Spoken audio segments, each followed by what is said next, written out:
Okay. You guys wanted to talk about Black Christmas. We'll talk about Black Christmas. I didn't want to do this. I'll be honest with you. Why I don't do a lot of spoiler-free reviews. Which, by the way, in case you can't read, that's the title: spoiler-free review for Black Christmas 2019.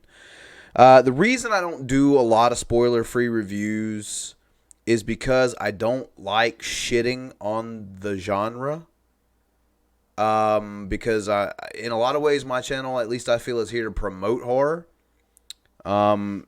So a lot of times, I think maybe you guys think spoiler free. My reviews or my spoiler free reviews, when the film is new, I just get lazy on them. It's not that. It's a lot of these movies that I probably would, have an issue with, and maybe detract people from going to seeing it. And maybe they love it, and I don't want to take that experience away from you, but I've waited, 2.5 weeks now since this movie's been out. I did not go see it initially. I saw it this past weekend, and I still waited a couple of days even afterwards before I did this review. Spoiler free. And you know what? Why the fuck am I even pretending like this film needs a spoiler free review? For a handful of reasons. Number one, the people that are gonna see it have already seen it. Number two, if you've seen the trailer, you've seen the fucking movie. And that's a lot of the issue that I have with the movie, was the way that Blumhouse handled it. And we'll get into a little bit more than just this. But, a lot of people gave them hell, Blumhouse I speak of, about how they handled the Halloween trailers, and that the more trailers and, spots that we got, it gave away a lot about the movie. Now, I did feel they were pretty liberal with giving away certain things that maybe I would have kept quiet about in Halloween, but I didn't think they just ruined the goddamn movie. I didn't think they just spoiled it for everybody, but holy shit. I reviewed the trailer when it first dropped a few months ago for Black Christmas, and I said, it looks to me like if you've seen the trailer, you've seen the movie. I guess we'll see. I was right. All right? That's the biggest spoiler I guess you're going to get in all of this. If you've seen the trailer, you've seen the movie. Blumhouse, you guys have got to do better with holding back. Sell the sizzle, not the steak, man. Come on, Jesus Christ. You'd think it wouldn't be that difficult to, put out a reel of, maybe I mean, this has been done for generations now at this point. To put out a decent trailer to hook people in just enough to where they kind of know what's going on and they like what they see and they pay to go see it.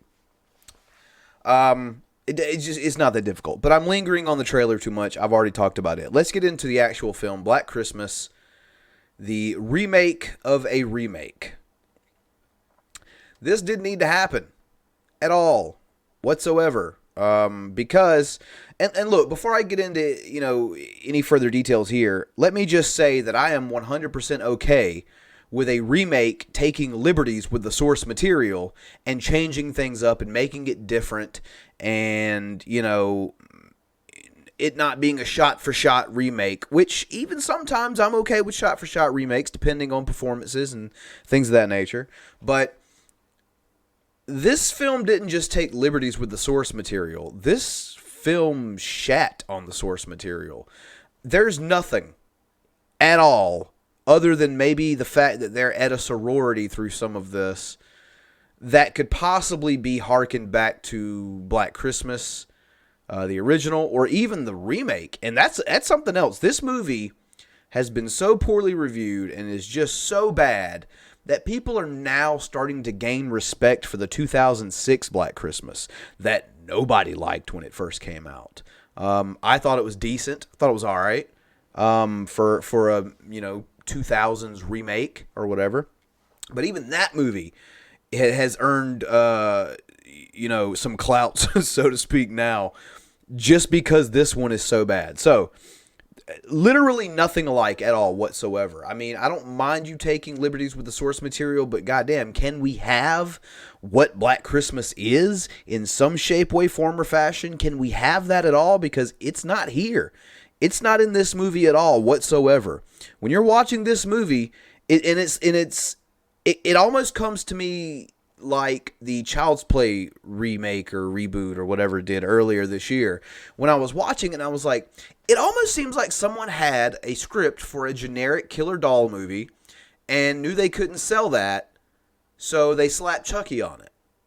With this, I think that Blumhouse had a generic woman power, quasi, what was the term, SJW type script for a slasher, and they threw the Black Christmas title on it. And that's just what it looks like to me. Now, since we've already kind of ventured into this with that last comment about, SJW type content or whatever, let's just go ahead and talk about the elephant in the room, which is the fact that this is a quote unquote feminist film. I have no problem with real true feminism. You know what? The genders should be equal in every form, in every way. I have no issue with that at all whatsoever. I also don't have issues with films.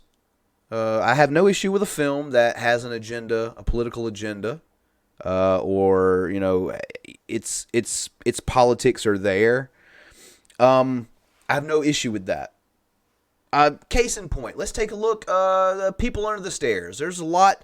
Wes Craven and the people that worked on that film had a lot to say about gentrification and things of that nature.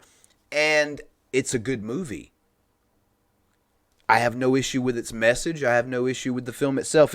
And that's because it's a movie first.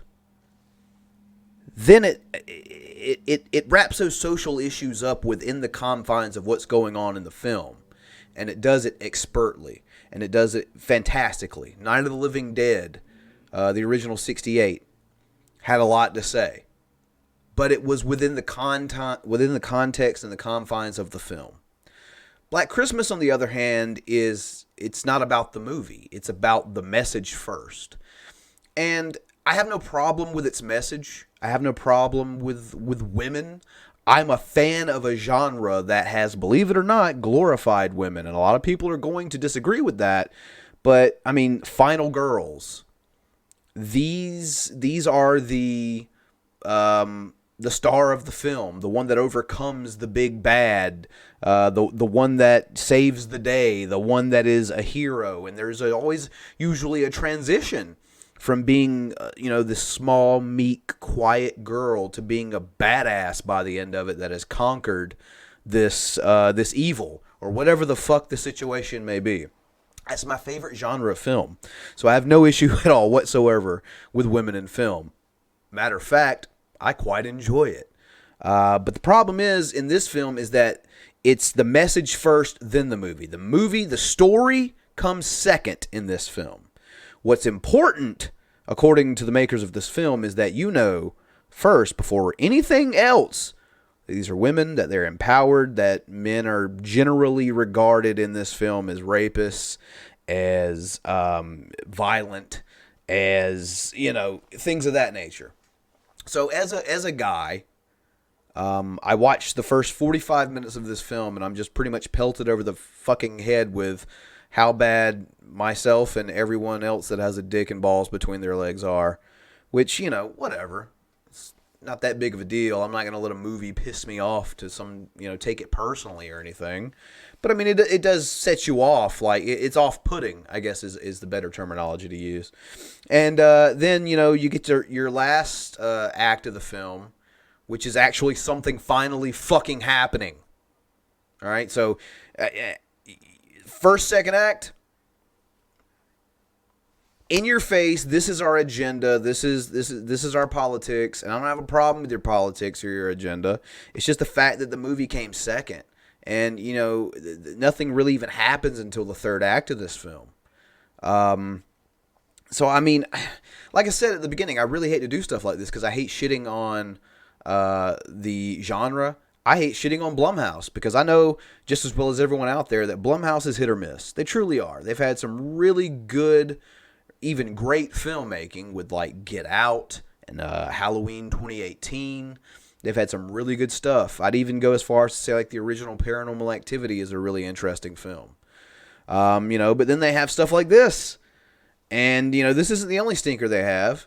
So they are a hit or miss company, but I think they really love the genre. And I think they're they benefit genre fans that they exist. So I have no issue with Blumhouse. I have no issue with any actresses or actors in this movie. I will say I'm not familiar with any of the actors or actresses in this film, with the exception of Cary Elwes, who is extremely underutilized in this film, who is, for all intents and purposes, put here for star power. He really doesn't have too much to contribute to the film, even though I think there was a lot of room for him to. And I think it was a big missed opportunity not to use him as much as they, could have in this film. So, that's really all I got to say about, like, the cast or whatever. But like I say, I hate doing this. But, it is what it is. I try my best to be positive to the genre, but I have to be honest. I can't, I've had issues with other films before that I would say is a good film overall. And you all have probably seen me say that. With this, with Black Christmas 2019, blah, blah, blah, it's just bad. It's not good. It's if you'd given me a story first and then put your politics and your ideas and whatever into the film, I'm sure it would have turned out a lot better. If you had utilized Cary Elwes better, a seasoned veteran actor, if something, anything at all had really happened in the first 2 acts of this film, maybe it would have been better. You want to talk about a slow burn. It's like this movie is a slow burn to a fuse that ignites, but it's a fucking sparkler at the end. No big fucking huge fireworks show. It's just a fucking sparkler at the end. You wait for 45 minutes for the fuse to hit whatever this is over here about to go off, and you're going to see this big, huge, epic third act, right? Because it's a slow burn, and this is really going to be good, and then at the end, it's a fucking sparkler, So, no, I didn't like it. These Black Christmas movies, they never make sequels. They just remake it every 20 years, and it gets worse every time they do it. So, to Blumhouse, whoever else may obtain the rights, just stop. I mean, honestly, at this point, I'd rather see a sequel to the original if you're going to continue with this property. That's about the only way you can go at this point. When you've remade a movie twice, and it wasn't well received the first remake, the second remake was so bad that people go back to the 2006 one and go, well, maybe it wasn't that bad. Come on now, let's discuss. It sucks. I don't know if this movie is still in theaters or not. Like I said, it came out 2.5 weeks ago. But if it is, hey, if you want to go pay $10 or $15 to go check it out, fine. I appreciate you helping out and supporting horror. But just go watch the fucking trailer. That's the movie. You think I'm playing? I'm not playing. So yeah, I guess that's all I can really say without spoiling anything.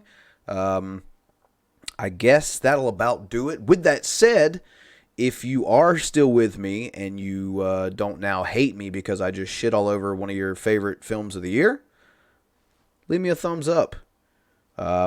Maybe if you don't think I'm some misogynistic asshole now, just because I don't like a film that is a primarily female cast, why don't you leave me a comment, subscribe, do all those things, YouTube lets us do to grow as creators here on this channel and many others. And yeah, I've got links down below.